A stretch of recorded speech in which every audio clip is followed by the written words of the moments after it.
좋은 인연입니다. 아침에 일기 영상을 위해 노트 작성하는데 천둥 번개가 계속 치는데 마치 앞으로 환란을 예고하는 것처럼 들려옵니다. 세계는 지금 한 치 앞을 예상 못할 정도로 번져갑니다. 국내적으로도 일어난 이 일은 대한민국을 세계에 알리기 위한 하늘의 섭리로 미국, 중국, 러시아는 서서히 저물고 후천시대 대환란이 끝나면 인류는 물질시대에서 정신시대로 대한민국이 주축이 되어 세계를 힘이 아닌 정신으로 천년간 이끌게 가게 됩니다. 오래전 이스라엘 나라에서 3년 6개월 동안 비가 오지 않고 나라가 위기에 처하자 작은 고을의 한 엘리야란 한 선비가 하늘에 기도 올리자 막혔던 하늘이 열리고 비가 내립니다. 이는 한 사람이 나라를 구하는 것입니다. 특별한 사람도 아닙니다. 인류 역사 그러한 알려지지 않는 소문으로만 내려오는 인간이 많이 있었습니다. 그래서 그 사람 이름을 따서 사용하기도 합니다. 무기나 힘, 권력이 아닌 업력으로 어떻게 그런 일이 일어날 수 있었을까요? 인간은 누구나 법신이며 최고의 신적 에너지 기운을 소유한 최고의 신입니다. 각 사람은 무수한 생의 인과를 짊어지고 인간 세상에 옵니다. 인간을 소우주라 했고 최고의 신 중에 신이라 하기도 합니다. 때로는 반대로 상처를 주기 위해 오는 인간도 있는데 가족이나 친구, 스승으로 올 수 있으며 원수로 올 수 있으며 각 업대로 오기도 합니다. 일시적으로 피하여도 업보는 다른 방식으로 옵니다. 우리의 삶에 개입하여 영향을 미치기도 하며 우리를 이번 생에 빛을 갚도록 강요합니다. 그래서 부부와 자식은 가장 큰 빚쟁이라 하기도 합니다. 어느 사찰 주지 스님이 마을에서 일을 마친 후 가는데 장마철이라 비가 갑자기 억수같이 쏟아져 더 이상 갈 수 없어 큰 대골 같은 집에서 이르러 문을 두드리며 하룻밤 묵고 갈 수 있기를 청합니다. 하인은 주인에게 이 사실을 고하는데 주인은 내쫓으라 합니다. 하인은 일반인도 아니고 스님인데 고개를 갸우뚱하면서 스님께 그대로 전합니다. 그래도 비 때문에 한 발도 못 움직이니 집안의 처마 밑에서 쉬게 해달라고 간청하는데 하인은 다시 그대로 주인께 고하자 같은 말을 합니다. 하인은 주인에 따라 그대로 절합니다. 스님은 하는 수 없이 주인의 이름을 묻고는 내가 전생에 이런 수치의 과부를 짓지 않았으면 이렇게 당하지 않았을 거라 하며 돌아서 갑니다. 다음날 도착한 주지 스님은 그 주인의 이름을 법당 중간에 올리고 3년 동안 기도하십니다. 3년 후 주인은 오랫동안 아들이 없자 아들을 얻기 위해 아내와 함께 사찰에 오게 되어 자신의 이름을 발견하자 놀라워 묻습니다. 다른 스님이 3년 전 일을 설명합니다. 그제서야 자신이 쫓아내었던 주지 스님이란 것을 알게 되었고 3년째 되는 때 기도의 염원으로 아들을 보았고 이후 주인은 사찰의 가장 큰 후원자가 되었다고 합니다. 이렇게 나쁜 인연은 스님의 지혜로 좋은 결과를 만든 것입니다. 우리는 나에게 몹쓸 짓을 하면 자신을 돌아보지 않고 상대를 탓할 때가 있습니다. 나에게 일어난 모든 일은 과거나 전생에 내가 만든 것으로 나를 깨우치기 위함으로 때론 가장 힘든 상대가 나의 업보를 깨닫게 합니다. 이것이 불교에서는 말하는 연기법과 인과의 법칙이며 오늘날 용어로 양자역학 이론입니다. 우주 만물 그 어떤 것도 우연과 공짜는 없으며 내가 행한 대로 나에게 미치는 연기법의 원리입니다. 이것이 일반 사람과 수행자의 다른 점입니다. 일반 사람은 문제를 외부에서 찾으려 하지만 수행자는 자신에게 찾으려 합니다.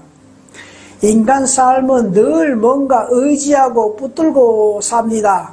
종교나 돈에 사람과 사랑, 명예, 관계에서 이렇게 인간은 한시도 가만히 있지 않고 조건에 따라 움직입니다. 이는 집착과 애착 그리고 무지에서 일어난다고 하는데 집착이 사라지면 읽을 것도 없기 때문에 마음의 평화와 여울은 지속됩니다.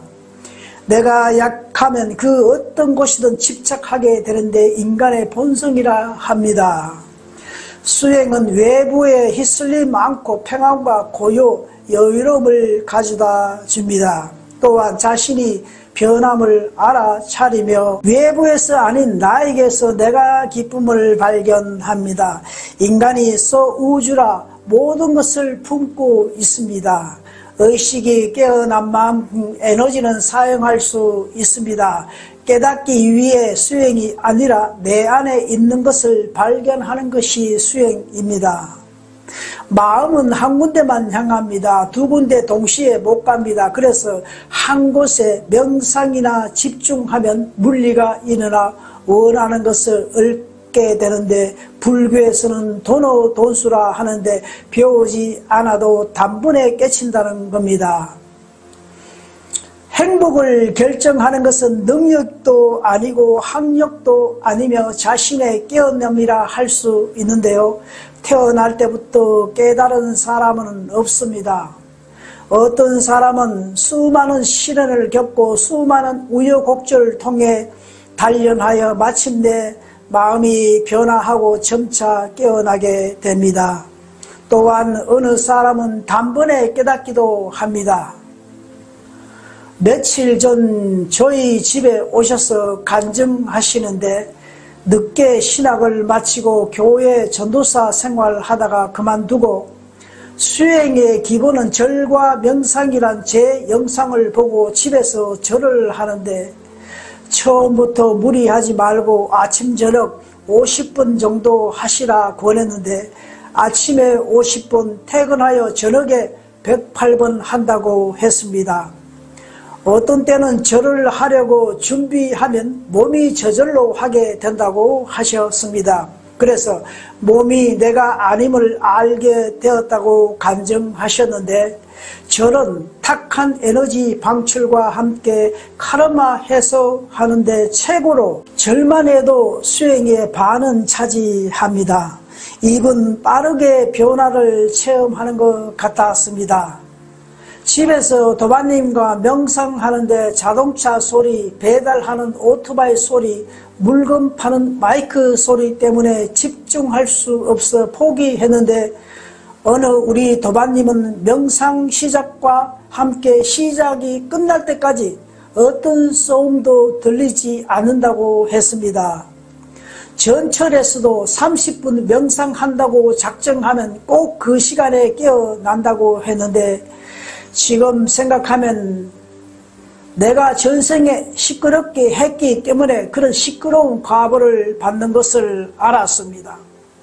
깨달음의 수행은 개인에 따라 여러 단계로 나타나는데 처음에는 자신의 말과 행동을 전혀 인식하지 못하며 감정 따라 행한다고 하며 모든 행동은 본능에서 비롯되며 이기적이며 쉽게 분노하며 전혀 잘못된 것을 느끼지 못하는 것입니다.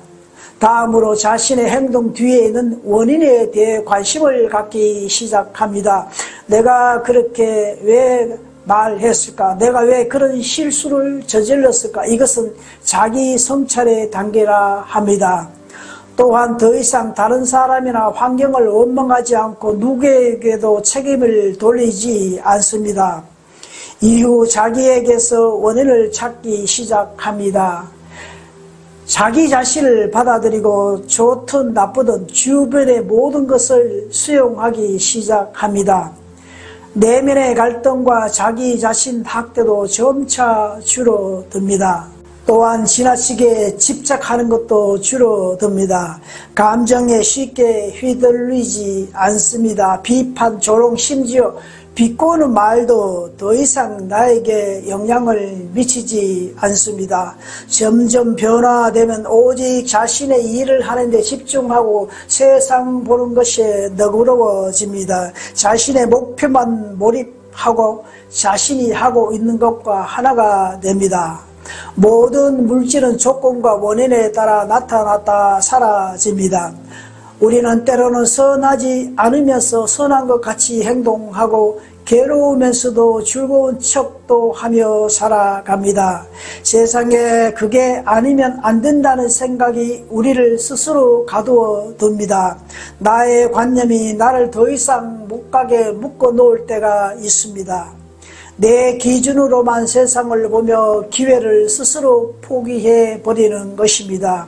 모든 번뇌는 자신의 관념에서 나온다고 했는데 그 관념은 내가 변화시킬 수 있는데 그것은 내 마음을 알아차리면서 시작된다고 했습니다. 감사합니다. 덕분입니다. 우리 모두 희망입니다.